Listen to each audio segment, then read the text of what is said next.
मोदींच्या आखाती देशांच्या दौऱ्यावरनं गोपीचंद पडळकर यांनी एक मोठा दावा केलाय। समुद्राच्या खालनं इंधन पाईपलाईन होईल का यावरती विचार सुरू असल्याचं पडळकर म्हणाले। तर यावर पाईपलाईन कुठून टाकायची हे बघण्यासाठी मोदी समुद्राखालनं परत येतील असं संजय राऊत म्हणाले। आता ती हॉर्मुझ नावाची जी समुद्रधुनी आहे ती बंद पडली मध्ये महिनाभर। मग आपल्या एका देशाचं तेल थांबलं होतं का? नाही आहे। अनेक राष्ट्रांचं तेल तिथं थांबलं होतं।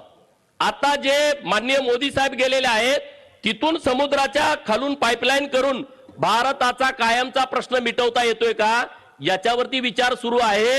जर मोदी साहेब समुद्राच्या खालून पाईपलाईन भारतात आणायचा विचार करत असतील तर त्यांना ज्यांना ईश्वरपूर सांगली रस्ता करायची अक्कल नाही त्यांनी मोदी साहेबांना सल्ला देण्याची आवश्यकता नाही। समुद्राखालून आता मला असं वाटतं मोदी परदेशात गेले आहेत, त्यांचा हिंदुस्थानात येण्याचा प्रवास समुद्राखालना असेल। पाईपलाईन कुठनं टाकायचे ते बघण्यासाठी त्यांना पाहावं लागेल ना। त्यांना ते स्वतःच बहुतेक उडी मारतील आणि ते पाईपलाईनचा मार्ग शोधत जातील।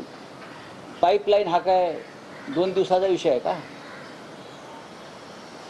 अनेक वर्ष लागतात त्यासाठी।